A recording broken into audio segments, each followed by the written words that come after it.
ಈಗ ಅಂದ್ರೆ ಕಾಂಗ್ರೆಸ್ ಅವರು ಹೊಡೆದೋಡಿಸ್ತಾರೆ ಅಂತ ಅರ್ಥನಾ ಅದು?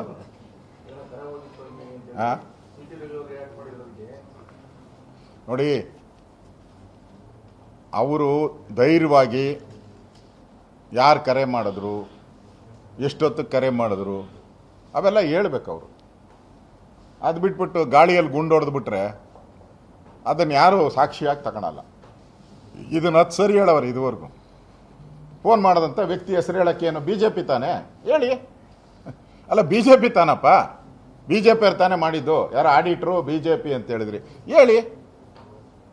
ಧೈರ್ಯ ಇಲ್ಲ ನಿಮ್ಗೆ ಹೇಳಕ್ಕೆ? ಇದನ್ನು ಬೋಗಸ್ ಅಂದ ತಕ್ಷಣ ಹೊಡೆದು ಕಾಂಗ್ರೆಸ್ ಸರ್ಕಾರ ಬೋಗಸ್ ಅಂದರೆ ಹೋಯ್ತು, ಕರೆಂಟೇ ಓದ್ತದೆ. ನನ್ನ ಪ್ರೆಸ್ ಮೀಟ್ ನೋಡಪ್ಪ, ಎರಡನೇ ಸರಿ ಇನ್ನೊಂದು ಸರಿ ಓದ್ತದೆ. ಇದಾರೆ ಆಚೆ ಕಡೆ ಕಾಂಗ್ರೆಸ್ ಇದು ಪವರ್ ಮೀಟ್ ಇದ್ದಾರೆ, ಪವರ್ ಮೀಟ್ ಆಯ್ತು. ಅದರಿಂದ ಡಿ ಕೆ ಶಿವಕುಮಾರ್ ಹೇಳೋದು ಸುಳ್ಳು.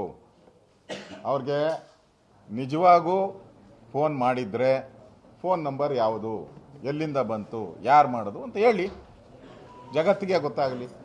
ಅವರು ಕ್ಲಾರಿಫೈ ಕೊಡ್ತಾರೆ. ಸಖತ್ ಖಾರ, ಬಣ್ಣ ಮತ್ತು ರುಚಿ ಆಚಿ ಚಿಲ್ಲಿ ಪೌಡರ್. ಈಗ ಅಶೋಕ ಮಾಡಿದ್ದ ಅಂದರೆ ನಾನು ಹೇಳಿದ್ರೆ ನಾನು ಕ್ಲಾರಿಫಿಕೇಶನ್ ಕೊಡ್ತೀನಿ. ನನ್ನ ಹೆಸರು ಹೇಳಿದೆ ನೀವು ಹೇಳ್ತಾ ಏನೋ ಇದ್ದರೆ ಕ್ಲಾರಿಫಿಕೇಶನ್ ಹೆಂಗೆ ಬರ್ತೈತೆ? ನೀವು ಹೇಳಿರೋ ಸತ್ಯನೋ ಸುಳ್ಳು ಅಂತ ಗೊತ್ತಾಗಬೇಕಲ್ಲ ಜನಕ್ಕೆ. ಈ ಗಾಳಿಯಲ್ಲಿ ಗುಂಡಾರಿಸೋದು ಬಿಟ್ಬಿಡಿ ಕಾಂಗ್ರೆಸ್ ಅವರು.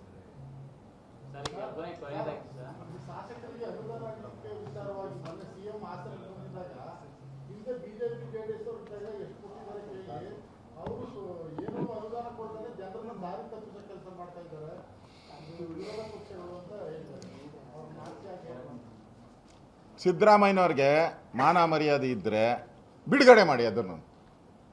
ಯಡಿಯೂರಪ್ಪ ಬೊಮ್ಮಾಯಿ ಇಬ್ಬರು ನಮ್ಮ ಮುಖ್ಯಮಂತ್ರಿ ಆಗಿದ್ದರು. ರಾಜ್ಯದಲ್ಲಿ ಅಭಿವೃದ್ಧಿ ಕಾರ್ಯಕ್ಕೆ ಇಷ್ಟು ಅಂದರೆ 3 ವರ್ಷ 8 ತಿಂಗಳು ಏನೋ ಇರೋದು. ನಾವು 3 ವರ್ಷ 8 ತಿಂಗಳು 10 ತಿಂಗಳು ಅಂತ ಇಟ್ಕೊಳ್ಳಿ. ಅದರಲ್ಲಿ ಎಷ್ಟು ಹಣವನ್ನು ನಾವು ಬಿಡುಗಡೆ ಮಾಡಿದ್ದೀರಿ ಅಭಿವೃದ್ಧಿಗೋಸ್ಕರ? ಸಿದ್ದರಾಮಯ್ಯ 2.5 ವರ್ಷದಲ್ಲಿ ಎಷ್ಟು ಹಣ ಬಿಡುಗಡೆ ಮಾಡಿದರೆ ಶ್ವೇತಪತ್ರ ಬಿಡುಗಡೆ ಮಾಡಲಿ, ನಾವು ಬಯಸ್ಕೊಳಕ್ಕೆ ತಯಾರಿದ್ದೀರಿ. ಅದನ್ನು ಗಾಳಿಯಲ್ಲಿ ಗುಡಿಬೇಡಿ ನೀವು.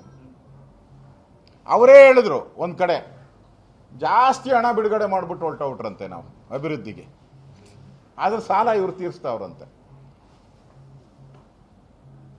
ಅಲ್ಲಿಗೆ ಅರ್ಥ ಆಯ್ತಲ್ಲ ನಾವು ಅಭಿವೃದ್ಧಿಗೆ ಹಣ ಬಿಡುಗಡೆ ಮಾಡಿದ್ದೀರಿ ಅಂತ. ಯಾವ ಮಕ ಇಟ್ಕೊಂಡು ಹೇಳ್ತೀರಾ ನೀವು ಅಭಿವೃದ್ಧಿಗೆ ಹಣ ಬಿಡುಗಡೆ ಮಾಡಿಲ್ಲ ಅಂತ?